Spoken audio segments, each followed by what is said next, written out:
Travel parents. Anyways. That's us. I wanted to call this live Tournament Hangovers, but it wasn't PC enough for Todd's posting, so. It would have been a non-alcoholic Yes. post about tournament hangovers. Tournament Hangovers for parents. So, have you ever been a travel parent that's gone to an event like a dance competition or some sort of sporting event where you come home and you are just like torched? Mark, that's not for you. We're not talking about wrestling because obviously wrestling is just a bundle of joy. Yes, wrestling causes no tournament hangovers for parents, but This have you is ever volleyball. been just exhausted and your eyes are puffy and you look like you haven't slept in a week, or you look like you were out partying all night, but really you weren't, you were just dealing with the emotions of being with your kids and wanting so much, wanting the world for them and watching them and going through the whole emotion of the whole day. What's up, Coach?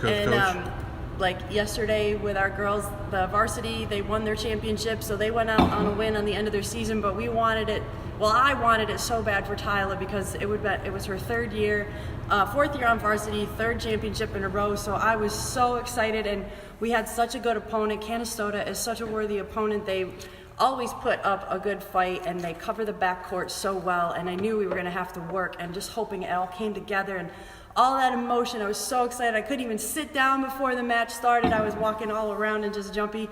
And then the end of the tournament, I was like, oh, like exhausted. Then today we're with Gabby at the On Center for her volleyball tournament. And she's with a new team, and I had no idea what to expect. And I know this is a long story, but it's all just emotions of parenting. And then you go to the tournament, and you don't know what to expect, and you're watching, and everything's coming together, and you feel so good, and you're like, yeah, and you got so much excitement, that's right. and things are coming. Marsha. Things are coming together, and you get done with Great that tournament, coach. and you're like, holy crap, I'm exhausted again. You feel like your eyes are swollen, and like you've been drinking again, and well, I haven't, except for my water. So what is the best cure for a parent tournament hangover? A workout. So I just came in and crushed a workout. It's probably one of my best workouts I've had in a long time, and I literally just pounded through it, and now I feel like I can go home and rest. The other thing I should say is my nutrition's been on point all day. I slept really good last night, so I had everything going for me, but sometimes those emotions are overriding, and you still have to stop and take care of yourself and not just be concerned about the kids' recovery. You've got to take care of your own so you can perform your best for your kids. Christine, you know what we're talking about. Anyways, so I'm going to stop saying anyways. It's driving me nuts. So Melissa got the workout. Here's the thing, and people are unaware of this. When you have like a build-up, Katie, Ethan did a great job tonight. He was a great role model and demonstrator for the Hollow Rocks and a bunch of things like that. Let's go. Jeez. Anyways, there goes the anyways again. You're driving me nuts. Here we go. So that just took the place of... That's two. That's not two. That's two. So you're at tournaments, you're watching, you're getting excited, and especially if you were... Hey, Damien. Especially if you were also somebody who's used to being an athlete, or you still are an athlete, but you're at this event and you're not an athlete right now. You're coaching, or you're parenting, or you're teaching, training, whatever you're doing, but you're emotionally going through that, and that buildup has to be released. And this is where people have problems. This is why people erupt all the time. We see all these people that are like, oh, why are these parents erupting? It's not just the kids that are sitting there like not doing stuff. It's the parents a lot of times too. And I'm not saying that you're lazy, but I'm saying is you need to like release. Like that's why a lot of people are like, oh, I love hitting heavy bag. What is it about it? Like it's that vibration. It's like that getting like that. It's not even the anger that you're getting out, but you're releasing that pent up emotion.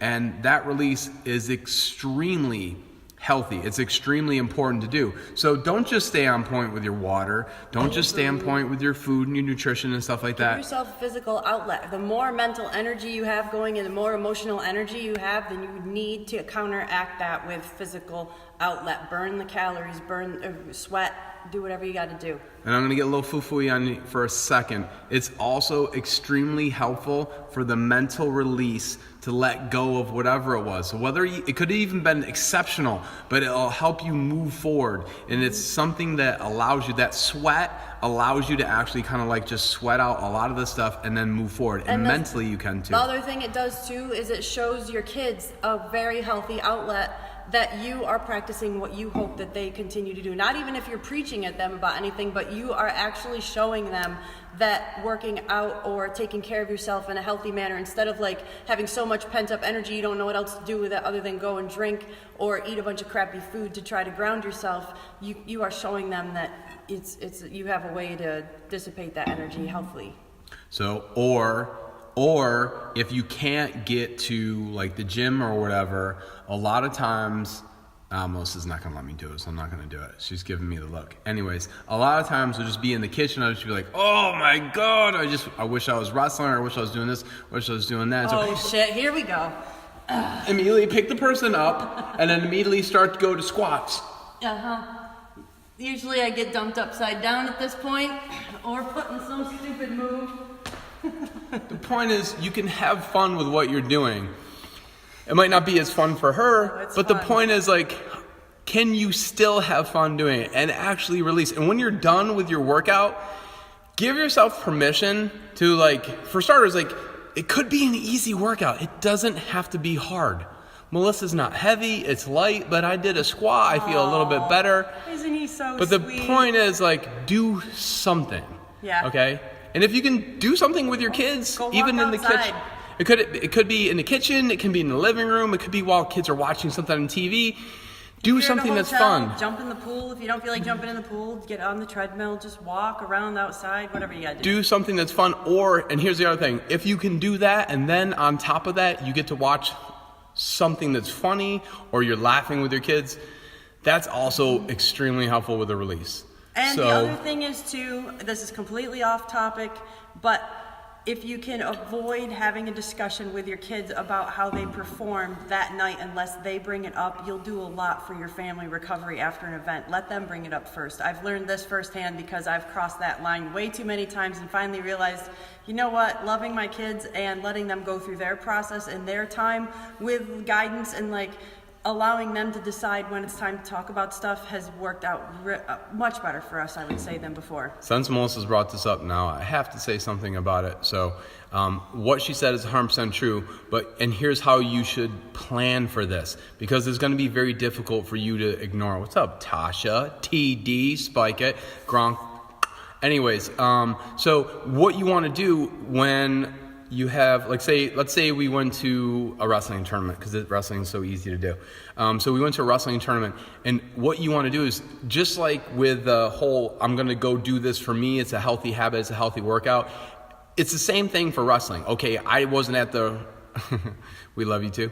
I wasn't at the, I wasn't there wrestling, but like you should go through your process. That's the thing, like try to teach process. Try to teach process. Then yes, the outcome matters, but what's important about the outcome is that they are able to understand how to evaluate what they did and where to learn. Now, you don't need to do this at that time, but you need to teach that process in advance, meaning before you get to the tournament, hey, look, this is what would be helpful for you to do. So when we go through, I want you to like practice, mindfulness the day before, some mental rehearsal type stuff. What does it look like when you do what you do at the highest level? When you've had challenges before, what did that look like? How did the outcomes get increased or enhanced, or how did you succeed? What he's saying is set up your recovery before the event even starts. It's all about the setup, and then you can recover better because you have something that's planned. They don't even know it.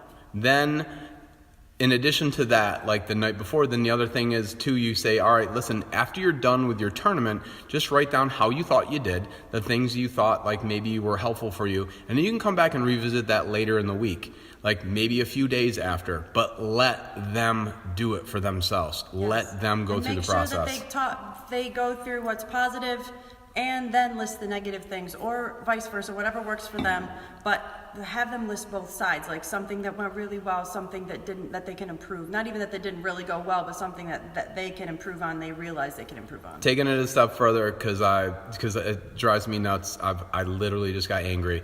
Just to hear somebody say positive and negative drives me nuts. I knew it. That's why I changed so I'm what gonna, I was saying. She did. So this is not Melissa. This is me. So like, that's whatever she said. Like she's not making me mad. I'm mad. It's on me.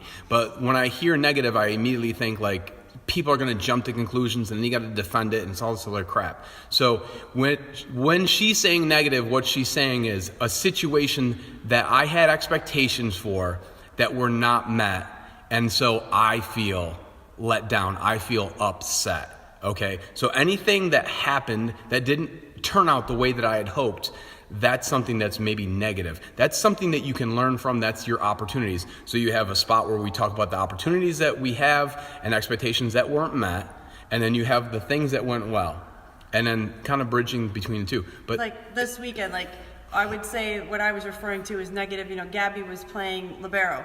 So a majority of her job obviously is passing. Well, she shanked a few passes. As a libero, you don't want to shank passes. So those negative situations, what can she learn from? It's not negative. It's just like, I could have changed my arm position here. I could have stepped into it a little better there. I could have got my belly button behind the midline of the ball there. So it's just like a process, finding the point at which you can improve and breaking it down to the easiest part. That's it. And so let them do it. And then you can revisit this later, and it's super helpful. It's ridiculous. What's up, Mr. Ike? Coach Ike.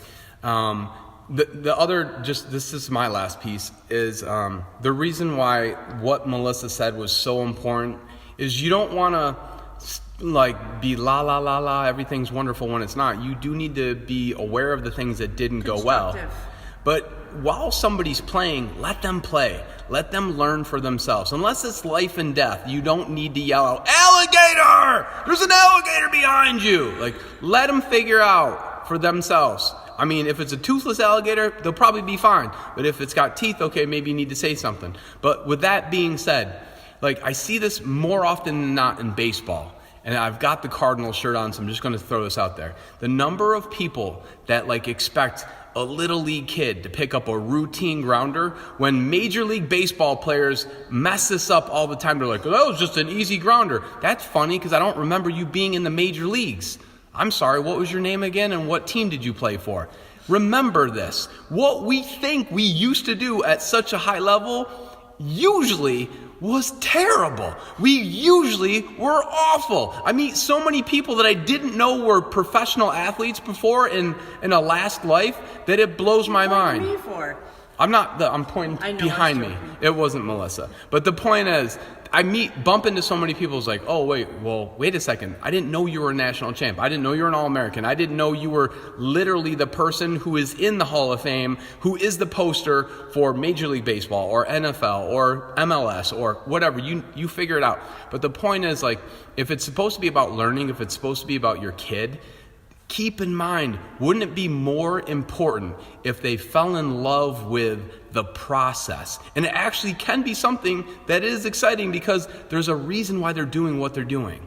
And if you work out after the tournament and you've got your own stress relief and your stress relief isn't on the kids and telling them everything that went wrong and everything they could have done better, then they may learn that they really love the sport themselves and that they aren't thinking that you are living your life through them. Did I say that right? Vicariously. Thank you. So, you know what? Give them that space and let them see that you have your own outlet and that they are not your outlet. And this is an important thing because Melissa brought it up. I'm going to touch on it, is just the fact that when she said loving the sport, here's the thing. And some people will get upset about this. Sounds like there's a phone going off in here, but nobody's here. Anyways, so sometimes people don't actually love the sport. The movie For the Love of the Game, it's great if you love baseball. I love baseball. Actually, it can be boring, but I love baseball. Okay? But there's aspects of sports that people love. Sometimes it has nothing to do with the sport. Sometimes, and this is going to be offensive to some people because it sounds selfish, but believe it or not, a kid might actually love their sport for getting attention. They might love their sport for something that they do that they're proud of. Baseball is an easy example. Somebody might love the sport of baseball because they can hit the ball really hard and that's exciting. They only get the opportunity to do that 4 times a game maybe. But that might be super exciting for them. They might not like baseball at all, but they just like picking up a bat and smacking the crap out of something. Okay? That's not baseball though. Okay? So just make sure that you understand that. When you ask a kid a question about something, if you don't get a response that you like, try to clarify. And then you can always step back. But asking them, what is it that's so interesting about this to you? You're probably going to be shocked when they answer it honestly. And please don't penalize them if they say, gee, Dad, I really actually don't like this. I just like spending time with you. Or, gee, I don't like this. I actually like this. And it's crazy, but most of the time it's not the sport. Okay? And that's okay. But just be honest with it. And then that way you know what to focus on. And that way you understand what's important to them. And believe it or not, this is going to be helpful for you. Have a good night, everybody. Ciao.